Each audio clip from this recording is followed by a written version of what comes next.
Hi. Welcome to Someone Else's Movie, the original podcast where an actor, writer, director, or nebulous industry figure gives a little love to a movie they didn't make. I'm Norm Wilner, senior film writer for Now Magazine, and this is The Other Thing I Do. My guest this week is Adam Brody, an actor and producer who became a pop culture icon as part of the ensemble on the TV series The O.C. He's parlayed that break into a decade and a half of interesting, unpredictable film and television work, most recently in movies like Life Partners, Sleeping with Other People, Isabel, and Ready or Not, where he co-starred with friends of the show Christian Brune and Mark O'Brien. You'll be seeing him soon opposite Carey Mulligan in Promising Young Woman, and he's currently starring in Evan Morgan's The Kid Detective, playing a former child sleuth still chasing his past glory. It's a very odd movie, and he's terrific in it, and you should check it out when you can. Adam picked Coraline, Henry Selick's 2009 adaptation of Neil Gaiman's fairy tale horror novel about a girl who escapes her humdrum home life by visiting a mirror world where everything is brighter and more welcoming, with all the food she can eat and all the attention she can handle, thanks to the distressingly cheerful other mother, who wants nothing more than for Coraline to stay with her forever and ever and ever. With Selick's stunning stop-motion vistas given life by the voice of Dakota Fanning, Terry Hatcher, Jennifer Saunders, Dawn French, Ian McShane, Keith David, friend of the show John Hodgman, Coraline creates an environment in which you could happily lose yourself. But maybe you shouldn't. This is Someone Else's Movie. I'm a relatively new father. My daughter is 5 now. And, I have certainly seen as many kid movies in the last 5 years as I have adult ones. And the kid ones I've seen multiple times is the thing. So the ones I'm really studying are the children's movies. And I hadn't seen Coraline before that. And furthermore, it's kind of a genre, like female-centered stories as well is new to me. Kid ones, anyways. I grew up with most of the boy ones. Sure. And I'm loving this education. I mean, there's so many great movies that I'd never really seen. Sound of Music, Wizard of Oz, just like your classics. And certainly hadn't seen them and certainly hadn't studied them. And so watching all those has been really just wonderful. And Coraline is especially poetic and kind of meditative. And that's one of the things I love about it is if you're going to watch a movie 50 times, you kind of can't do better than this one, which has it's slow paced and it's so reflective and symbolic and a little opaque. And the texture is so rich with that claymation and puppetry. I don't know if it's more puppetry or claymation or what, but it's so rich. It's so engaging to look at that I just find that endlessly fascinating. I just find the story so subtle's not the right word, but for a kid's movie, like I said, it's very poetic and quiet. I've gotten into a lot of anime for the same reason. Sure, yeah. I don't want to inundate my child with. I mean, some people, including her school, would argue that don't show them anything. Screens are bad, but I don't know. While she has been watching movies since she was very young. I mean, her second birthday party, when she was really too young to understand it, was a Coraline themed birthday party. But that's really more for the parents, I think. Yeah, definitely, it certainly was. Although she had seen the movie a lot at that point. It was too young to be scared by it, but then got a little older and was scared by it, and now has circled back and isn't scared by it anymore and loves it again. And what was I saying? I don't know. You were talking about the conflict between screens and no screens and children. But if you're gonna I just want to make sure that there's such a difference to me. Yes, there's screens in general, and then there's such a difference to me between just the idea of a screen and then if you are they watching quality or not? And there's the literal very tangible idea of just how many edits and how in your face is it and how hyper is it cut and there's that element which I think slower is obviously better for a young mind or probably anyone for that matter, but also just the quality of, because I'm so sensitive to that, the quality of themes and stories and characters and values that it is transmitting to your child, the unconscious ones that they're picking up. And it feels real. While I can obviously watch something terrible and be removed from it and kind of enjoy it and laugh at it, and be it The Bachelor or whatever, it's way different feeding your kid mental junk. Yeah. And so I really try not to do that. I mean, there's a few crappy things she likes that we've indulged her with for a little bit, but mostly not. Mostly, she's got a pretty good film library, and I feel good about that. So anyways, things I love about it are just, I'd be lying if I said I totally we've looked up the symbology and the themes a bit, but they kind of have gone a little bit one ear out the other for me. But like a good song that the lyrics are a little opaque, I don't have to have the concrete answers or a good painting to exactly what everything means. I can deduce that there's I can feel the power of it and the thoughtfulness behind it and the sensitivity. And that movie has a power. It's also it's so dreamlike. It's incredibly quiet. There's almost no background noise in it. There's the score, but other than that, it's just there's living in this house kind of in the middle of nowhere, it looks like. And so there's just it's a very quiet movie, which is nice. And again, if you're going to watch something a lot, particularly with the child, it's nice for it to be quiet and peaceful. And even though it gets dark, and I just those are some reasons. Yeah, I saw it in 2009 when it played theatrically. I actually saw it. I think it was one of the only stop motion films I've seen in 3D. And I've seen it in 3D. That's interesting. It works. It's, in addition to the way it plays with space and the spiderwebby stuff at the end, which is just, gorgeous to look at. Right. You really have a feeling of the tactile environment that this thing was handcrafted, was built. And it just made me appreciate the work that Henry Selick puts into the character design and this is the guy who made. Yes. To me, it's my favorite visually of all this genre of stuff. It's kind of the high point to me where I don't really know what's going on behind the scenes, but it's even more did James and the Giant Peach, maybe after that, maybe before. Before. Before. Even Nightmare Before Christmas, those are a little darker to me. And I don't mean tonally, I just mean literally visually, they're kind of darker. And it makes it a little less rich to me, or a little, I don't know. I find it a little more depressing. It's weird, but there's something about Nightmare Before Christmas I really like, but I don't know. There's just a bleakness to the background. I don't like as much. And then this, I think it's pronounced Leica, the studio that makes it. I've seen Kubo and the Two Strings. We've seen that a bit. We've seen the Bigfoot one, Missing Link. Yep. And those, in addition to those scripts just being much less mysterious and kind of, again, meditative, I guess. Those are a lot more, they're still subtle compared to your average, animated movie, but they're still more kind of straightforward and loud.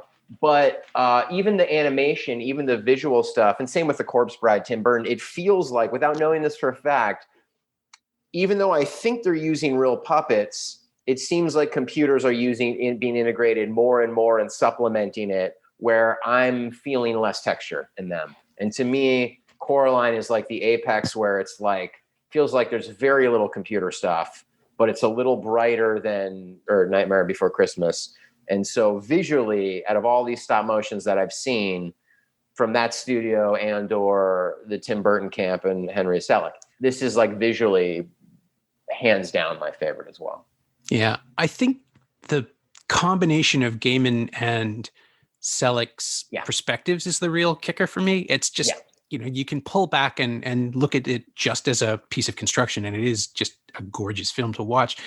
But it's got that thing that Neil Gaiman does where he pulls on the fairy tale aspects and just makes you really stop and think about what this story is offering. You know, it's a Hansel and Gretel kind of thing. There's a special place that children can go and maybe never leave because it's not nearly as nice as it seems to be. And just the whole thing, and it comes right out of the book, the buttons for eyes, and just how utterly unsettling that is. And it just kind of slowly curdles around Coraline the same way it curdles in our minds, that she is like, we know from the structure of every fairy tale that this isn't going to end well. But the way that Selick does that tonal shift with the camera, with it just getting a little closer to the characters, pushing in a little bit until we see what's wrong before Coraline does.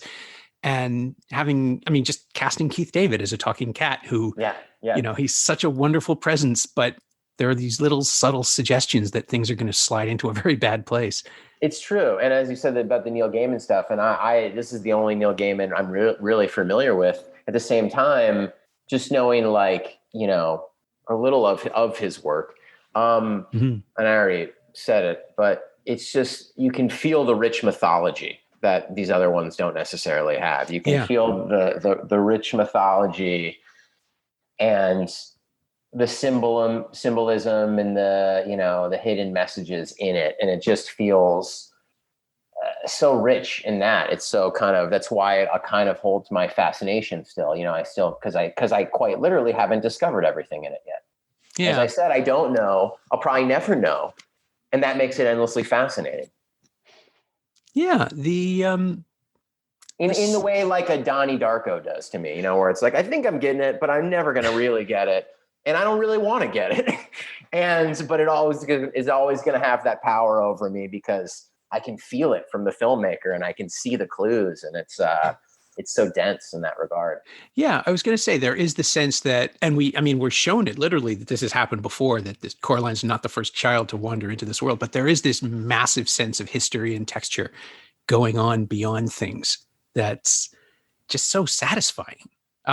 I love seeing things on the, like, just the little details, things on the walls that we'll never understand, but they're just there because you would do that when you're building the world. And it's the enthusiasm for the creation of the world that then you have, again, like this, I'm actually kind of annoyed that I had John Hodgman on the podcast once and we never got to talking about Coraline, because that performance and the fact that they match him with his singing voice is John Linnell from They Might Be Giants. I didn't know that. Yeah. The Other Father song is it's a great, like, it's a perfect slide because the two know each other and they worked together for years, but funny. It just works so well together. And it also, because like in 2009, John Hodgman was not the popular presence that he is now. It was just such a weird little choice. And this nice little idiosyncratic move for this little animation studio in Portland to just not go with the standards, right? Just pick interesting people. And honestly, even Terry Hatcher is interesting. You know, I know that Desperate Housewives was probably on still then, but I think so. And I think she was in it, but still, you know, this is a little arty movie, you know. So to take someone off of ABC and bring him there also is an interesting move. Yeah. And to actually cast a young, like Dakota Fanning was still a kid when she did this rather than an adult voicing a child. Yeah. Just all the choices are, and I guess I'd never really considered it as a movie. The same with Paranorman. They're not, the Leica's not really making these movies for kids. They're making it for, making them for like us, for adults who remember what it was like to be kids and to have that intensity. Yeah. Yeah. And, no, I mean, yeah. Oh, sorry. They're intense. I mean, yeah, it definitely flirts with being too scary. It's of the scarier variety for a kid, but at the same time, if you condition them right, they can handle it. At least my kid can. And it definitely, obviously there's a lot for adults or I wouldn't be talking about it. Yeah. And it's always weird to be talking about animated films on a podcast where people just can't see them. Like we can't pull up references, but I think this one's so vividly done that you can conjure it in your head, and the mood is what comes up, not the imagery for me. I just I feel the sort of weird autumnal tension in the film and the construction of the world and the way that everything is forbidding but not foreboding. It's just it's supposed to be appealing enough. That's why I Yeah. keep thinking about Hansel and Gretel, right? Because you're seeing a world where children are supposed to be enticed, and Yeah. it preys on the innocent. Yeah. And it is. You're unlocking a mystery, and at the end of that tunnel is a golden world of delight that is corrosive and ultimately nefarious. And obviously the tale, wondering after watching all these kids movies and watching these female ones, and it's funny, but the girl in most of these is, I'm trying to think of I can't, from one the boy centric ones from my childhood, because the girl, they're always orphaned. I mean, Coraline's not exactly orphaned, but she is. They're cast out in the world. They're all Allison, not all, but there's so much of them. We've gotten really into. Other movies I could talk about are Secret Garden and Little Princess. Right. Those. But my daughter's always playing being an orphan. And maybe that says something about us as parents. I don't know, but yeah, the girl is cast out into the world without parents and kind of, but I wouldn't necessarily say, but still somewhat of a victim in a lot of these. I don't necessarily, some heroines are stronger than others. I think in The Secret Garden, she becomes a strong heroine. But not necessarily Alice in Wonderland, not necessarily Wizard of Oz, not, they're maybe Wizard of Oz, but well, these are stories like Snow White, even, or The Little Mermaid. Things happen to the characters, exactly. Right? Instead of them. Exactly, and they're a victim, and they're orphaned, and they got to make their way in the world, and can't trust people, and everyone's most people are using them for bad purposes, and they survive mostly. Mm-hmm. And then boys, I guess, are given much more agency. I'm trying to think of the famous ones. I don't really recall what happens I guess I kind of recall what happens in Sword of the Stone, but it feels like those are more even if I just think about, I guess, barring more adult fare like Lord of the Flies, but even my childhood of Goonies or Explorers or right. E.T., it's like you're granted otherworldly powers and you become a superhero, you sort of. And even in Back to the Future, which is the other big one from that era, the hero is somebody who has knowledge that no one else has, right? They're all chosen ones. That's exactly right. And so it seems like these male-centered ones, you get a power. And then you get to, a power that's bigger than you, and then you get to use that, and it's that wish fulfillment in that way. And obviously those characters are given more agency.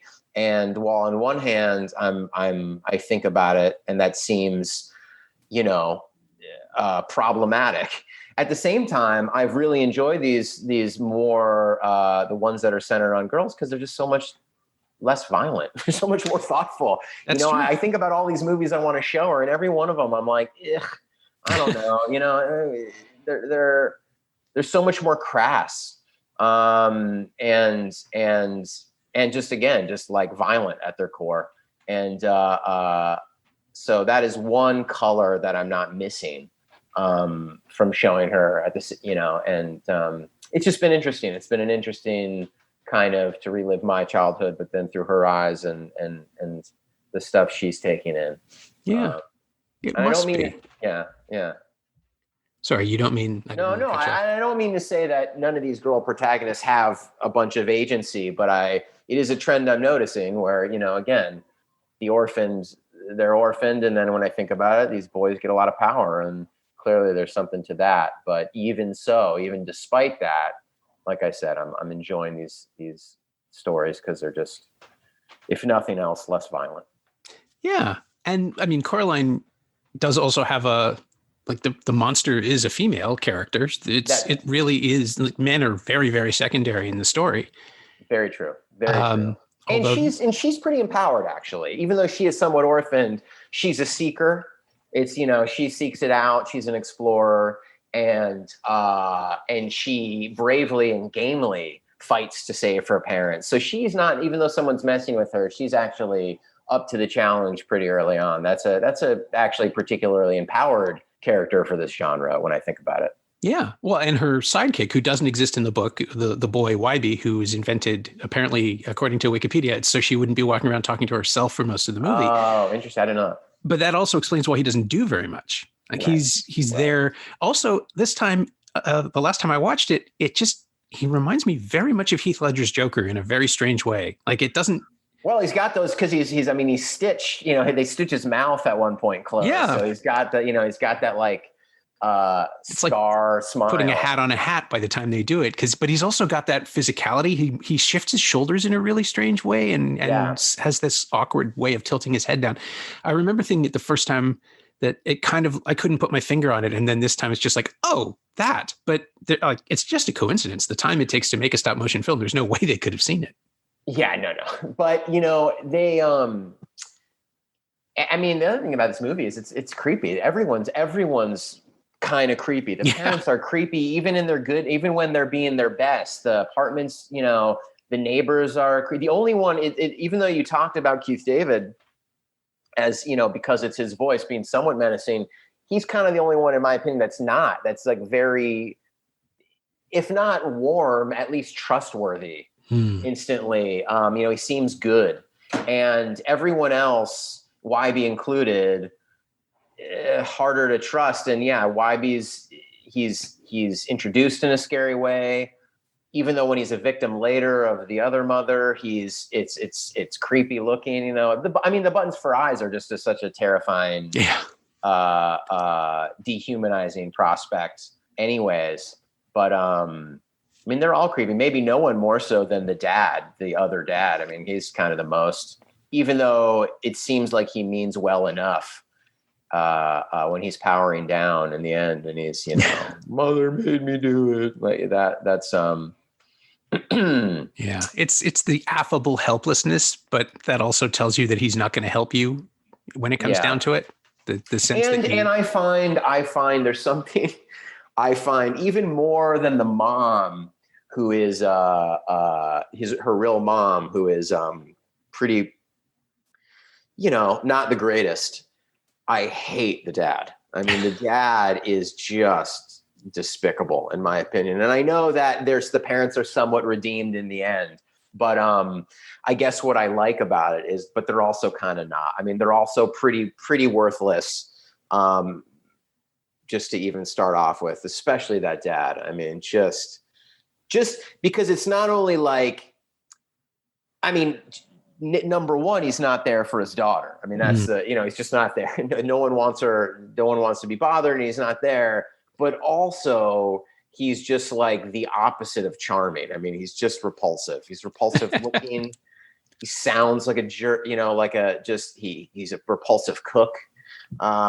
Just none of it you want to spend time with, except you do because it's so interesting. He's an interesting character and he's interesting looking, and it's fascinating in that way, but it's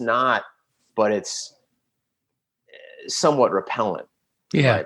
Neither parent is giving Coraline anything that she needs. And maybe that's where the orphan thing comes from, right? The resonance is that she's figuring out who she is on her own because she doesn't have the role models. She's figuratively orphaned and then is orphaned when the mother takes them later. Right. But even before that, she's very much on her. She's very much girl without a country. Mm-hmm. Yeah, it's just, again, it's the kind of thing that you hear as a bedtime story, right? The fabric of it, where things happen and they're inexplicable and then they're gone the next day. Everything's like the film ends with a return to normalcy, but the cat's still wandering around. We know this is real. Like Coraline will carry this forward with her forever, and hopefully not as trauma, but as like the foundation of her personality. Yeah. Yeah.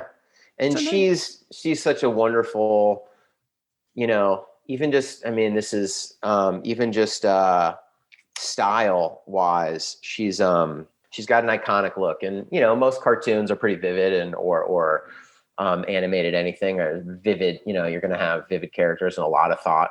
So many hours are going to be spent making them. There's going to be a lot of thought into what they look like and wearing, but still she's got such a great iconic kind of punk look. That's also I just really respond to. Yeah, I had not read the book before seeing the film, and I was shocked to see that design is original to the movie, that the Mm. book jacket is just kind of a more Alice in Wonderland look at Yeah, yeah, yeah. a more Right. normal kid. Yeah. Yeah, I've seen it. We have I haven't read the book. I actually have tried. I've tried to Hmm. get my daughter. I can't sell her on it yet, but I've tried to read it to her a few times. So I'm familiar with those pictures and yeah, no, much more straightforward, but I love the attitude she's given in the and what little details do I like? There's she's going to the clothing store to try and get some gloves. You know, she wants these gloves. Right. Colorful gloves, and like two kids are running by going, one of them, I think it's Richard III, like my kingdom for a horse, or a horse, my kingdom for a horse. Just a random Shakespeare line as they're running by. So many, it's just, again, I mean, a world this meticulously built is going to have nothing but detail, Right. but still there's some, I mean, I don't know why the image of, there's this sequence where she's going around the house counting everything, and this rug there's a bump in the rug that she kind of can't get to flatten out, and then in the end she finally jumps on it right, and it just, that when I think of that movie, that one image, weirdly, that sequence very much stays with me. That's great. I love it when people cling to stuff that vivid, or when things cling to people that way, I guess. Yeah. And I know that Gaiman was very happy with the way it turned out, and haven't gotten to talk to Selick since, which is a shame, because I'm sure he's doing interesting stuff, whatever he's doing.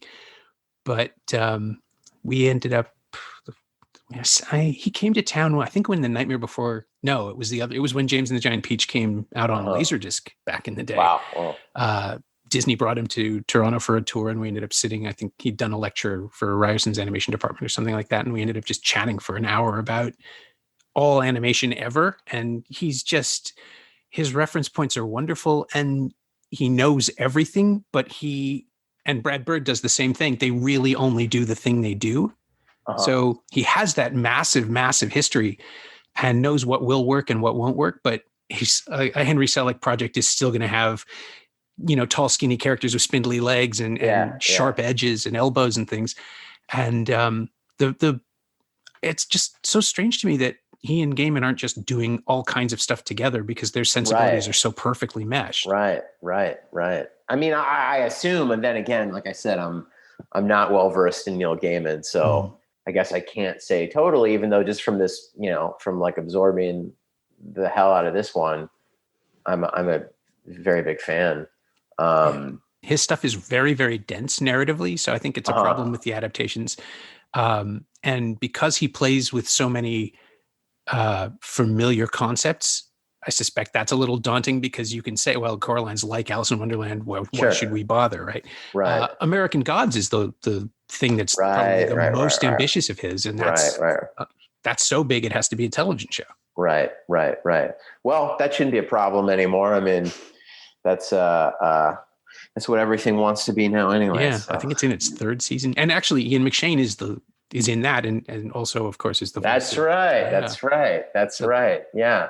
He's got those great Band-Aids on his knees and stuff in this. That's right. His Band-Aids. Just speaks to a life, right? There's all this stuff that we don't see. Yeah. I mean, it's one of the most richly like detailed movies I can think of. And again, I think some of that obviously is like due to the physical, the world being built so meticulously, but it's just so rich. Do you know who does the score? The songs are by a French composer named Bruno Coulet, who I'm not familiar with at all. But cool. Apparently he's done quite a few. Yeah, he's got those in my head. The opening credits are just wonderful, with the doll being repurposed to be a Coraline doll. Yeah. I mean, that's as fun to look at as anything in the movie. Yeah, that was really beautiful to see on the big screen in 3D too. You can feel the stitching, like you can actually. Yeah.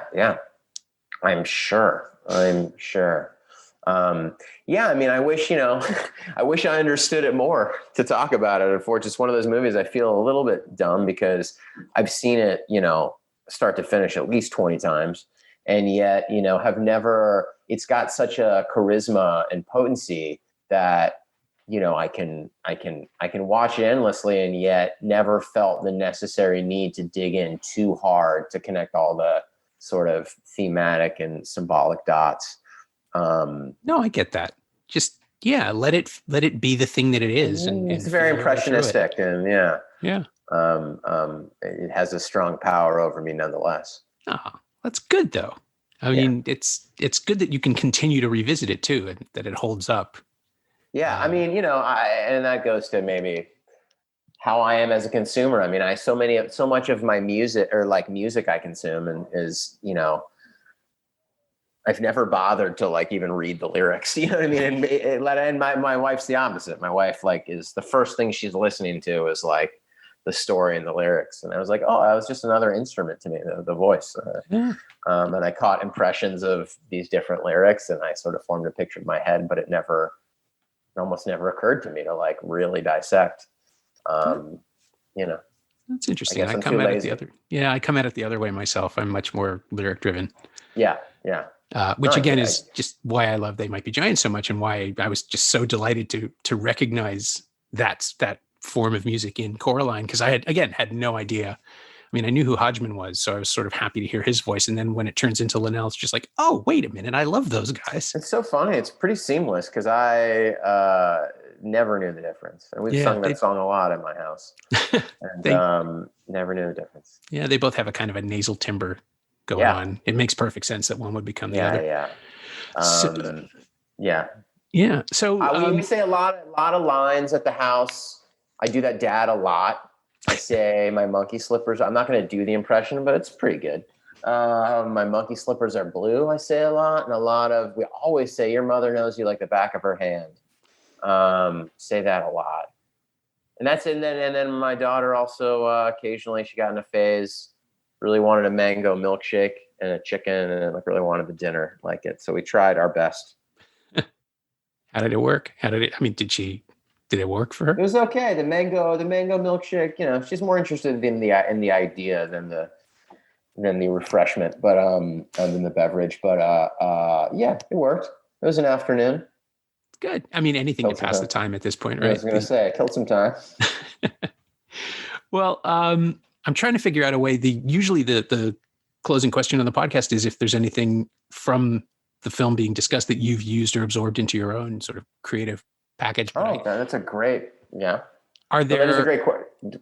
Yeah. I mean, you were talking about doing the father at home in life, but I can't. Yeah. Have I purposed it because I do that. I mean, so much of what I do is like literally a line reading from Jim Carrey that's in my head for 20 years. I will like repurpose for something consciously or unconsciously. Right. But Coraline is a little different because it's animated. No,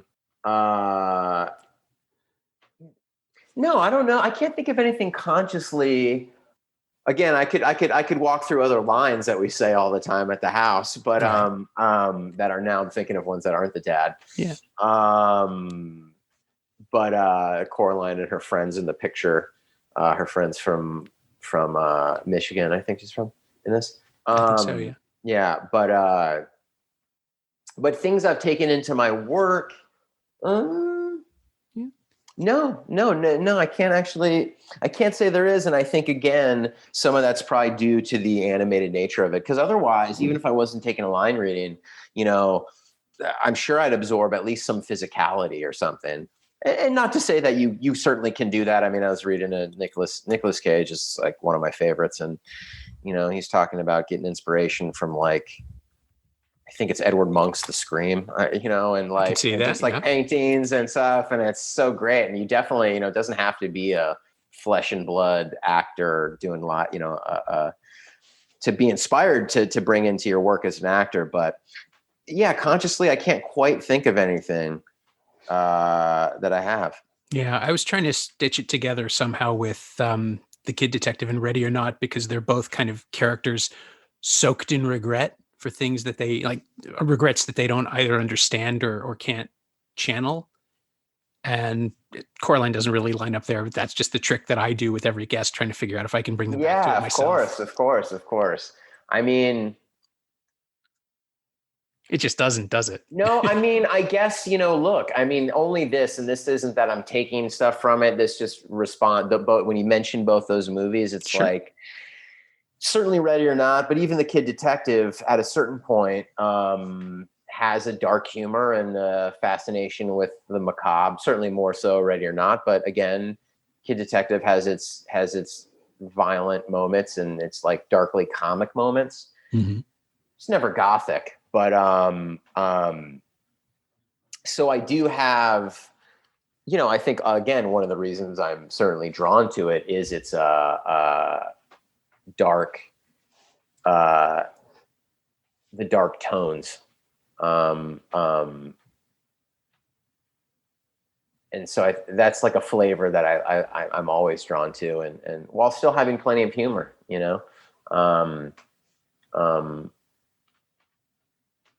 Yeah. And it seems to suit you as an actor too. It's just the I don't know exactly how to explain it, but there's an element of your established screen persona is someone who can handle glibly almost anything that's thrown at him. And seeing these films are the ones where I see you come up against a limitation of that, which I find really interesting. Just the idea that there are things you can't blow past, that there are things that your characters have to stop and struggle with. Does that make any kind of sense? It's just that's kind of how I see the energy that you're choosing to use these days, without sounding incredibly pretentious about how actors work.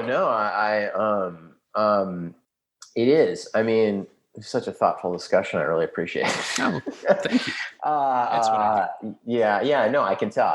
As soon as we started, I was like, oh, I see.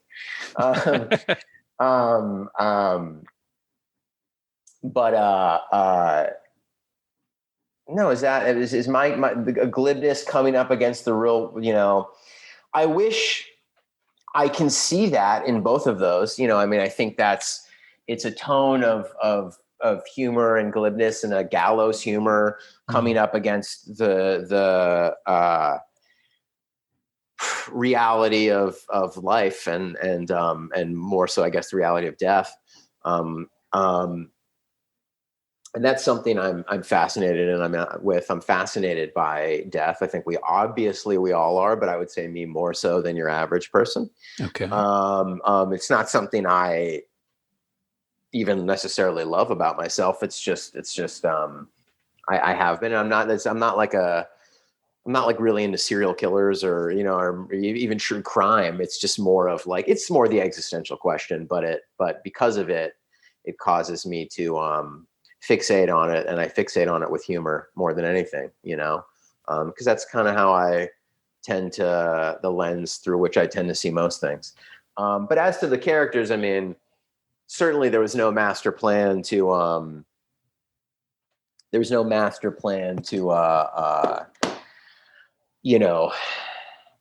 even find glib characters. These are just the best scripts that came my way, but they sought me out, in that regard too. And it's and so in some regard they saw that in me. And I mean, I think putting it maybe less thoughtfully, but it's I think I have a black humor in real life, and certainly now on screen more and more so. And while I don't think that Coraline is particularly bleak, I mean, I mean, there is a bleakness to it that I appreciate. Oh, sure, it's not, it's not like a depressing movie, but like I say, I mean, the roses bloom in the end, but her parents suck. I mean, they've gotten a little better, but I don't believe that the movie is trying to convince us that everything is, no pun intended, rosy from here on out, and these parents are going to be wonderful people. I mean, I think they had a breakthrough. I think everyone had a breakthrough, but I think those parents, they're irredeemable in that every place is, in that every person is flawed, and nothing can be all good or all bad, but they're not redeemable to me in that I don't know, they're never going to be charming parents, and I don't expect her to be super close to them when she grows up. Yeah. That's the takeaway. You come away hoping that she figures it out, right? That her parents, she deserves better somehow. Yeah. And I think, I don't even, when I think about it in terms of her personal growth, I mean, I guess, like, what does she learn? I mean, I feel like she already she wants their attention like any kid does, but I don't even know necessarily that that's a lesson that she needs to. I don't feel like she's lonely. I think it's more just she's lonely than she's suffering from the constant crushing disappointment of her parents not, you know what I mean? It hurts her deeply that it's, I'm sure it does hurt, but I don't think, like, she seems pretty armored up for it and pretty tough. And is already like a rebel a little bit. And so I don't feel like, you know, I feel like more than anything, she's lonely. And by the end, she's made friends. She's made a cat friend. She's made YB as a friend. You know, he seems like he'll be a good friend for the rest of it, even though he's introduced to us as creepy and has his creepy elements. He seems redeemable and like, you know, a true innocent at the end of the day. And they'll be friends. YB's grandma as well. She's made her. And everyone, she's seen everyone in their best light. There's the neighbor upstairs. There's the neighbors downstairs. There's the her parents. Everyone is in a better mood and everyone's kind of become friends and the roses are blooming. So, you know, she's brought out the light in all these characters. And again, I think if anything else, just the pure, the idea that she'll be a little less lonely from this, but I don't know that the parents, in my opinion, are like, I wouldn't go so far with that little snippet in the end to say that they're fully redeemed, you know? And like I said, I still don't picture a world where she's close to her parents when they grow up. Yeah. And because I fucking hope she's not, because they suck. You know, like, I think they're terrible. And I mean, I don't know. It's like they're nicer in the end, but it's not like they got on their hands and knees and, like, you know, had a come to Jesus moment and really seem to be like aware of, you know, they seem like kind of uncharming drips. And, you know, and she's very much not. She's a vibrant, lively girl who's got tons of spunk and has an exciting life, is an adventurer who, like, I hope for her escape more than I hope for her not to be lonely. And I like that they're paying a little more attention. I like that she's found some friends, but I don't hope for her. I don't get the impression that the parents changed so much that I hope for her that, you know, I hope for her to go to college somewhere else. Yeah. You know, yeah. I still have that feeling. Like, you've got greener pastures, as you know, beyond. And this is some adolescence that, you know, you've got to make the best of. Oh yeah. I'm not worried about her at all. She defeated a monster. No. She'll be fine. Yeah. Agreed. My thanks to Adam Brody, whose new movie, The Kid Detective, is in theaters across Canada right now. If you're confident you can see it safely, maybe you do that. Thanks also to Amelie Lemaire-Shedden. She knows what she did. You can find Adam on Twitter at HandleBrody, all one word, HandleBrody, and you can find Coraline on Blu-ray and DVD from Universal Studios Home Entertainment. It's also available on Apple TV and Google Play, and streaming on Netflix in Canada. As always, you can find me on Twitter at Norm Wilner, and elsewhere on the internet at nowtoronto.com, where I host a bunch of podcasts these days in addition to writing about film and TV. And you can find this podcast on Twitter at Semcast, S-E-M-Cast, and on the web at someoneelsesmovie.com. Our theme song is by The Last Year. If you like it, or the show in general, please say so.